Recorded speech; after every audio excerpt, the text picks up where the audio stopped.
तो 3 से 4 जुलाई 2024 को सिवान एवं सारण जिलों में छाड़ी गंडकी नदी पर अवस्थित 6 अदद पुल पुलिया ध्वस्त हुए हैं।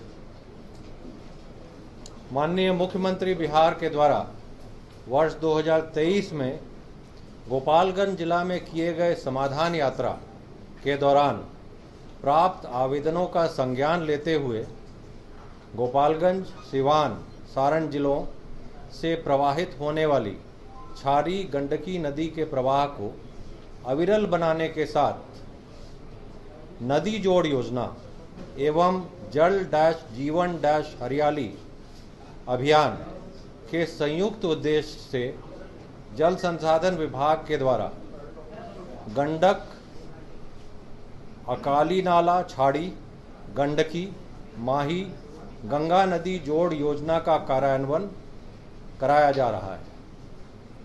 इसके अंतर्गत गंडक नदी के अधिशेष जल को छाड़ी नदी, गंडकी नदी, माही, डबरा नदी के माध्यम से गंगा नदी में प्रवाहित किया जाना है। 69.89 करोड़ की लागत से इस योजना के तहत 170 किलोमीटर की लंबाई में 19 मीटर चौड़ाई तथा औसत 3 मीटर गहराई में गाद निकासी डिसिल्टेशन कार्य कराया जाना है। इस योजना को मार्च 2025 तक पूर्ण किए जाने का लक्ष्य है।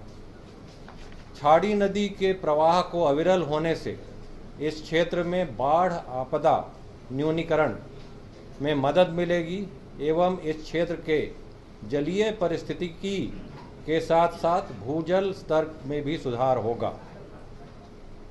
ऐसा प्रतीत होता है कि कार्य के कार्यान्वयन के दौरान संबंधित अभियंताओं के द्वारा इस नदी पर अवस्थित पुल पुलिया को सुरक्षित रखे जाने हेतु एहतियातन कदम नहीं उठाया गया तथा समुचित तकनीकी पर्यवेक्षण नहीं किया गया। साथ ही कार्यकारी संवेदक के स्तर से भी लापरवाही बरती गई। यह भी प्रतीत होता है कि संरचनाओं के पियर एवं एबटमेंट के समीप तकनीकी रूप से संतुष्ट होने के उपरांत ही खुदाई किया जाना चाहिए था, जो नहीं किया गया, जिसके लिए कार्यान्वयन से संबंधित अभियंता प्रथम दृष्टया दोषी प्रतीत होते हैं।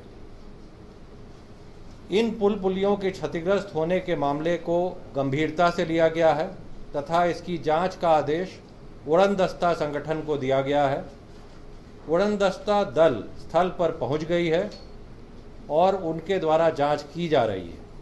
कार्यान्वयन से संबंधित दोषी अभियंताओं को चिन्हित कर एवं संवेदक के विरुद्ध कड़ी कार्रवाई की जाएगी। छाड़ी नदी पर आवागमन सुनिश्चित नए पुलों के निर्माण कार्य की स्वीकृति युद्ध स्तर पर 1 सप्ताह के अंदर प्रदान किया जाएगा। इन पुलों के निर्माण पर होने वाले व्यय की वसूली संवेदक से ही की जाएगी और उसी के माध्यम से ये पुलों का निर्माण किया जाएगा। यानी अभियंता जो दोषी पाए जाते हैं उन पर भी कार्रवाई की जाएगी और संवेदक से वसूली कर इन पुल टूटे हैं उनका निर्माण भी किया जाएगा। ये सारे पुल करीब 30 वर्ष या अधिक पुराने थे, ईंट के थे और नई उड़ाही के क्रम में ऐसा प्रतीत होता है चूँकि समीप के पियर एवं एबटमेंट के समीप भी उड़ाही की गई तो पियर एवं एबटमेंट का फाउंडेशन भी वीक हुआ। पूर्व से भी फाउंडेशन कुछ वीक थे जिसके कारण ये गिरे, लेकिन हमारे अभियंताओं को पुनः फिर भी ख्याल रखना चाहिए था और पुराने पुल पर भी एहतियात बरतनी चाहिए थी। हमारे हिसाब से वो पूरी तरह से नहीं बरती गई और उसके लिए कार्रवाई हम कर रहे हैं। अभी जांच चल रहा है, कार्रवाई उसका प्रतिवेदन आएगा और अविलंब कार्रवाई की जाएगी। लेकिन सर ये तो आप सिर्फ सारण और सिवान जिले की बात की, इलाके में किशनगंज में भी हुआ है। सबसे पहले बता दूं कि जल संसाधन विभाग के द्वारा जो कार्रवाई अभी उड़ाही की गई थी उसकी वजह से यही पुल थे, परंतु अन्य विभागों के पुल भी दूसरे जगह अवश्य गिरे हैं। जहाँ तक नदियों पर पुल जल संसाधन विभाग द्वारा नहीं बनाया जाता है, नहरों पर अवश्य बनाया जाता है। अन्य विभागों द्वारा भी जो बनाए गए हैं उसके संबंध में कल ही माननीय मुख्यमंत्री के स्तर पर भी बैठक हुई है, जिसमें कई महत्वपूर्ण निर्णय लिए गए हैं। जिसमें एक तो महत्वपूर्ण निर्णय यह भी है कि 50 मीटर से कम पूर्व से निर्धारित है कि ग्रामीण कार्य विभाग द्वारा बनाया जाएगा। 50 मीटर से अधिक पुल निर्माण निगम के द्वारा इसकी कड़ाई से पालन की जाएगी। जो प्रोसेस एवं प्रोसीजर, जो प्रक्रिया है, पूरी तरह से उसका फॉलो करते हुए ही किसी का भी निर्माण किया जाएगा। यानी डिज़ाइन पर, क्वालिटी कंट्रोल पर, उसका एनओसी पर, सारे चीज़ पर ध्यान दिया जाएगा। यह भी निर्णय हुआ है कि हर विभाग अपनी मेंटेनेंस पॉलिसी हर पुलों के लिए, पुल पुलिया के लिए बनाएगी।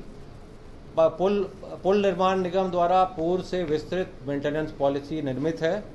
ग्रामीण कार्य विभाग को भी निर्देश दिया गया है कि इस तरह का मेंटेनेंस पॉलिसी बनाए।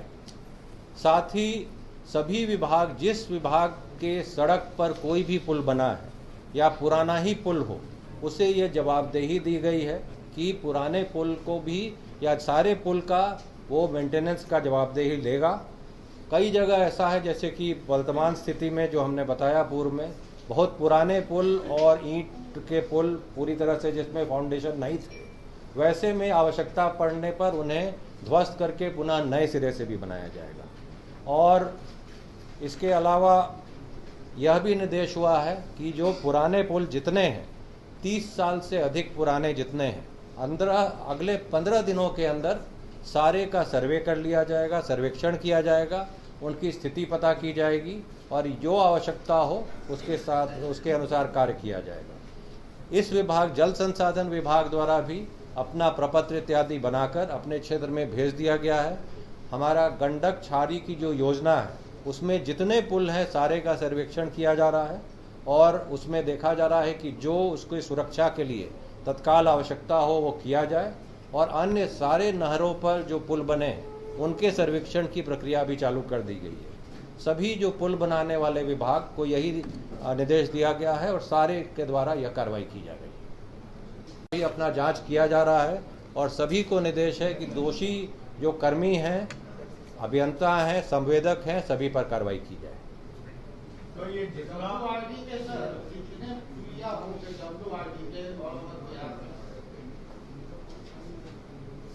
आगे बोलिए। कितने होंगे? हमारे नहर पर पुल पुलिया होते हैं। WRD के आपके द्वारा खुद किसी भी नदी पर पुल नहीं बनाया जाता है और पूर्व में भी नहीं बनाया गया है। तो WRD के पुल की संख्या कितनी है? हाँ, तो बहुत सारे हैं। वो संख्या, वो सारे का हम लोग सर्वेक्षण करा लेंगे क्षेत्र में, उनका अपने अभियंताओं के मध्य। नहीं, इस संख्या बताना अभी संभव नहीं है, क्योंकि नहर उसके बाद कार्रवाई होगी, उससे पैसा वसूलना होगा। उससे सबसे पहले तो जो अभियंताओं पर की लापरवाही हुई है उन पर कार्रवाई होगी। उन पर क्या कार्रवाई होगी? उन पर तो जो प्रशासनिक कार्रवाई होती है, जो कड़ी कार्रवाई होती है वो होगी। पैसा आप कॉन्ट्रैक्टर से लेंगे? जो बनना है, नया पुल बनना है, वो कॉन्ट्रैक्टर से वसूली करके ही बनेगा। हम सैंक्शन करेंगे, युद्ध स्तर पर हम 1 सप्ताह में सैंक्शन करेंगे, परंतु उसमें जो व्यय आएगा हम कॉन्ट्रैक्टर से वसूली करेंगे, क्योंकि उसके द्वारा भी इसमें लापरवाही बढ़ती गई है कार्यान्वयन के दौरान। सर, बाकी बचे जो पुल पुलिया है, क्या उसका भी ऑडिट होगा? वही मैं कह रहा हूँ कि अभी जो सर्वेक्षण के लिए गंडक छारी जो योजना है, हमारे यहाँ 2 पनोरमा ग्रुप, जो सोचता है वो करता है। आपके अपने सपनों का आशियाना। ये लो, मुंह मीठा करो। आज मैंने अपना जॉब छोड़ दिया, अब हम पूर्णिया वापस जाएंगे। जॉब छोड़ दिया है? मतलब ये घर कैसे चलेगा? हम करेंगे क्या? और माँ बाबूजी क्या बोलेंगे? इसलिए मैं एक और मिठाई का डब्बा लाया। अपने बिजनेस के लिए लोन अप्रूव हो गया। अरे लोन अप्रूव हो गया वो तो ठीक है, लेकिन पूर्णिया में हम रहेंगे कहाँ? अपना घर भी तो नहीं है वहाँ। इसलिए तो एक और मिठाई का डब्बा अलग से लाया हूँ। हमने पूर्णिया में घर ले लिया है, पूर्णिया के ई होम्स पैनोरमा में। पूर्णिया में पैनोरमा ग्रुप लेकर आए हैं ई होम्स पैनोरमा। बड़ा घर, आलीशान जिंदगी और अत्याधुनिक सुविधाओं के संग। अरे अब क्यों मुंह मीठा करवा रही हो? क्योंकि हम घर वापसी जो कर रहे हैं। घर वापसी की खुशी पूर्णिया में ई होम्स पैनोरमा के संग। E-Homes Panorama. Luxurious.